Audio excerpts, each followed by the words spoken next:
Թոշակառուն ինչպես կարա գնի։ Հազիվ տայրիցար հասցնում ենք, էլի երեխաները որ չօգնեն չեմ կարող այդ գումարով ապրել։ Օրիսօր գները թանկանում են, կիսաթոշակառուների համար շատ դժվար պայմանները։ Հաց, պապիրոզ էտա։ Հայաստանի Հանրապետության միջին վիճակագրական քաղաքացիները բողոքում են գնաճից։ Եթե բողոքում են, ուրեմն իսկապես բողոքի տեղ ունեն։ Բայց ահա մի խնդիր։ Մեր չինովնիկները հավաստում են, որ գնաճ գրեթե չկա։ Նույնը փաստում է Արժույթի միջազգային հիմնադրամը։ Նախորդ տարի օրինակ Հայաստանում գրանցվել է 0.3% գնաճ, այսինքն մարդը, որը ամիսը 200,000 դրամ էր ծախսում, հիմա ծախսում է ընդամենը 600 դրամով ավելի, ոչ իհարկե։ Բայց այդ դեպքում սա ինչ թվաբանական ֆոկուս է կհարցնեք։ Ըստ համաշխարհային այսպես ընդունված մեթոդաբանության գնաճը հաշվարկվում է 425 ապրանքների միջին գների հանրագումարով։ Սա մի քանի ապրանքներ չի, որոնք մարդիկ ամեն օր են ձեռք բերում։ Օրինակ հաց, կատնամթերք, բանջարեղեն մարդիկ ամեն օր են ձեռք բերում, բայց օրինակ երկաթ, ծառայություն, օրինակ բանկային ծառայություն, հագուստ կամ այլ ապրանքներ մարդիկ ամեն օր չեն ձեռում, նույնիսկ կարող ամսվա մեջ ընդհանրապես հագուստ չգնեն, իրենց կարիքների համար։ Այսինքն վիճակագրական ծառայությունը վերցնում է 425 անուն ապրանք, մեքենայի անվադողից մինչև սլճեպի ֆիլտր, հաշվարկում դրանցից որը ինչքան է թանկացել կամ էժանացել եւ ստանում Հայաստանում գնաճի ցուցանիշը։ Օրինակ ունենք իրավիճակ, երբ որ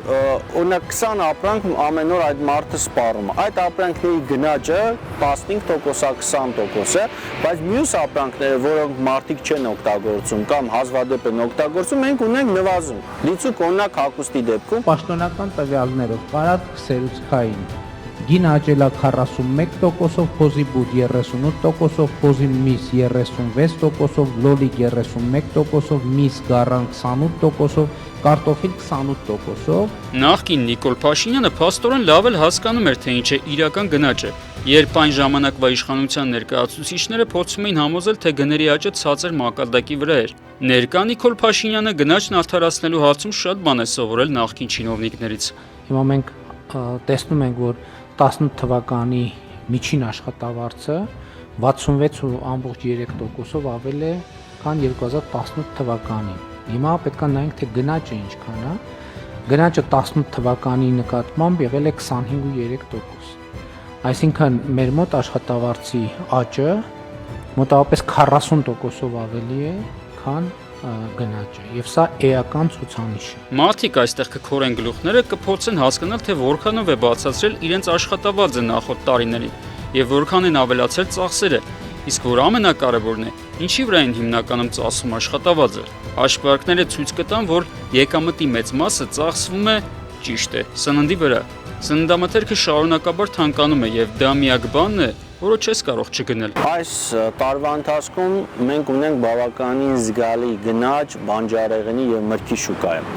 Բանջարեղեն մեր քաղաքացիները ամեն օր են սպառում եւ այս ոլորտում օրինակ ապրիլին գրանցվել է 17.9% գնաճ։ Հայաստանի պարագայում երբ ամեն 4-րդ մարդը աղքատ է, այս մարդիկ իրենց եկամուտը ծախսում են բանջարեղեն միրգ գնելու։ Կատնամթերքի պարագայում էլ ունենք այսպես ասած որոշակի մտահոգիչ իրավիճակ։ Իսկ ինչ է անում միջին վիճակագրական քաղաքացին այս իրավիճակում։ Ճիշտ է, խնայում է սննդամթերքի որակի հաշվին։ Հետազոտությունները ցույց են տալիս, որ Հայաստանի բնակչության մի զանգվածը թեր սնված է։ Ունեցել ենք խմբեր, որտեղ ալերային հիմքով մթերքների եւ կարտոֆիլը կազմել են սննդակարգի 60% եւ ավելը։ Բնականաբար նաեւ ուղիղ կապ կա մարդկանց սոցիալական պայմանների եւ այս տոկոսների միջև։ Սա չի նշանակում, որ մարդիկ սովոր։ Դա ամենաէժան էներգիայի աղբյուրներից մեկն է, որովհետեւ մարդիկ ընդհանրապես մի քանի 100 դրամով ձեռք են բերում հաց եւ մի քանի 100 գրամի արդյունքում օրինակ կարող են ստանալ իրենց օրական ստացվող կալորիայի օրինակ 1/3-ը։ Հենց օրերս խանութներում սկսեց գործել այն կարգը, ըստ որի, եթե կատնամթերքի մեջ օգտագործվում է ոչ կարագ կամ թարմ կաթ, ապա դրանք պետք է տեղադրվեն հատուկ դարակաշարերում, որոնց վրա նշված կլինի, որ արտադրանքը կարագով եւ թարմ կաթով չի պատրաստված։ Բայց կյանքը ցույց է տալիս, որ մարդկանց գերակշիռ մասը նախընտրում է հենց այս կատնամթերքը։ Ինչու՞։ Որովհետև մատչելի է։ Խանութում 1760 դրամով վաճառվում է պանային արտադրանք։ Բայց գնում ես դու նույն խանութ, տեսնում ես, որ պանիրը վաճառվում է 3500 դրամ, 3400 դրամ, 3700 դրամ։ Այսինքն արդեն կրկնակի էժան մենք ալտերնատիվ ունենք եւ այն մարդիկ, այն խմբերը, որոնց համար բնականաբար սնունդը ունի կարևոր դեր եւ նշանակություն, հա, տնտեսական արժեքը, նրանք բնական է խոցելի խմբերն են որպես այդպեսին, որոնք ուզում են տնտեսել, կրճատեն իրենց ծախսերը, նա երբ մոտիկանում է խանութ եւ տեսնում է, որ երկու պանիրը իդեպ շատերը չեն էլ տարբերում, մեկի գինը 1700 դրամ, մյուսինը 3400 դրամ, նա նախապատվությունը տալու է ավելի էժան արտադրանքի։ Այսինքն սննդամթերքի գների աճը բերում է նրան, որ մարդիկ դադարում են ստանալ անհրաժեշտ միկրոէլեմենտներ, որոնք կարող են ստանալ բացառապես կաթնամթերքի կամ մսամթերքի միջոցով։ Այն խմբերը, որոնք չեն օգտագործում բավարար քանակությամբ միսամթերք ունեն երկաթի պակասով, այն խմբերը, որոնք բավարար քանակությամբ չեն օգտագործում կաթնամթերք ունեն կալցիումի պակասով։ Կա եւս մեկ տարբերակ՝ օրական մի քանի կտոր էժան թխվածքաբլիթ ուտել սուրճով եւ դիմանալ միջև տուն հասնելը։ Իսկ ինչ է այս ամենը նշանակում։ Սննդի վրա խնայող մարդիկ վաղը ունենալու են խնդիրներ սիրտանոթային համակարգի եւ արյան մեջ շաքարի պարունակության հետ։ Ապագայում սա դառնալու է խնդիր նույն պետության համար, որն այսօր չի կարողանում լուծել այդ մարդկանց մատչելի որակյալ սննդով ապահովելու հարցը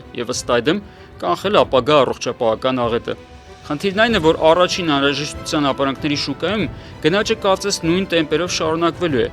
Չերն են գուցե պատկերացնում, բայց փոքր ու միջին բիզնեսի համար այս տարվանից ծանրացած հարկային բեռը եւս նպաստելու է դրան։ Ես չեմ պատկերացնում այլ տարբերակ, որ բիզնեսի ծախսերը, թեկուզ եւ հարկային ծախսերը հավելանան, սակայն դա գների վրա չազդի։ Հիշեցնեմ, որ տասնյակ հազարավոր փոքր ու միջին ձեռնարկատերեր, որոնց մեծամասնությունը հենց առևտրի մեջ են ներգրավված, այսինքն փոքրիկ խանութատերեր են, այս տարվանից կրկնակի ավելի հարկ են վճարելու եւ ստիպված են լինելու դիմել հաշվապահների օգնությանը, որոնց հարկերը եւս սեականորեն բարձրացվել են։ Հաշվապահները ըստ ընդունված օրենքի արդեն հուլիսի 1-ից, եթե որևէ բան չփոխվի,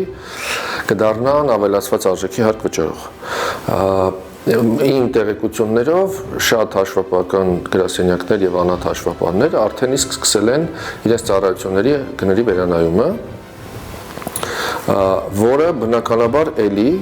բիզնեսը կամ պետք է փոխհատուցի շահույթներից, կամ պետք է փորձի գների վերանայմամբ կոմպենսացնել իր լրացուցիչ ծախսերը։ Ասեք դե լավ, նույնիսկ եթե որոշ բիզնեսների հարկերը աճեն, դա դժվար թե անդրադառնա առաջին անհրաժեշտության ապրանքների ամբողջ շուկայի վրա։ Բայց պատկերացնենք, որ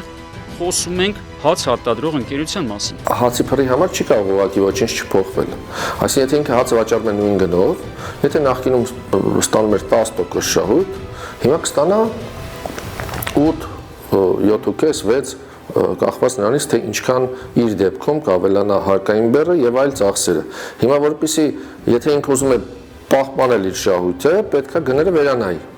Իհարկե կոնկրետ հացի դեպքում մենք գործ ունենք բարձր մրցակցային շուկայի հետ։ Իդեպ, եթե հարկային բեռի ծանրացման հետևանքով փակվեն փոքր ու միջին բիզնեսները, շուկայում մնացած մոնոպոլ դիրք զբաղեցնող խոշորներին ավելի հեշտ կլինի առաջին անհրաժեշտության ապրանքների գները փոփոխել ըստ իրենց հայեցողության, չէ՞ որ մրցակցություն գրեթե չի լինի։ Այսինքն հարկային չմտածված ռազմավարությունը եւս կարող է առաջին անհրաժեշտության ապրանքների շուկայում նոր գնաճի պատճառ դառնալ։ Իսկ այս պահին ո՞րն է սննդամթերքի շուկայում գնաճի պատճառը։ Գյուղմթերքների թանկությունը։ Չնայած նախորդ տարիներին պետության կողմից բաժանված սուբսիդիաները պետք է որ հակառակ ազդեցություն ունենային։ Ակնհայտ է, որ մեր բանջարեղենի մրգի գնաճի հիմնական պատճառը կայանում է գյուղատնտեսական քաղաքականության ձախողումը։ Մենք ունենք անասնագլխականակի կրճատում, կաթնամթերքի մթերման հետ կապված հարցեր կան, նաև առաջանում են դրա հետևանքով։ Հետաքրքիր իրավիճակ կա, որ օրինակ անասնապահությունը դարձել է ոչ ձեռնտու։ Թանկ գյուղմթերքին այլընտրանք ձևավորելու համար վերջին շրջանում Հայաստան սկսել են մեծ քանակությամբ թռչնի խոզի միս, բանջարեղեն եւ միրգ ներկրել հարևան պետություններից։ Նույնիսկ Վրաստանը, որը նախկինում հավի միս եւ ձու էր ներկրում Հայաստանից, հիմա սկսել է մեր երկիր ներմուծել նույն ապրանքները։ Այսինքն Հայաստանում սննդամթերքի ինքնարժեքի բարձր լինելու պատճառով ավելի ձեռնտու է դառնում այդ ամենը ներկրելը։ Այլ հարց, որ ֆորս մաժորային իրավիճակներում այդ ներկրումները կարող են դադարել, իսկ ներկրումներին սովոր տնտեսությունն այլևս չկարողանա բնակչությանը ապահովել նույնիսկ թանկ սննդամթերքով։ Արմեն Նաթալյան, Օրագիր Նյուզ։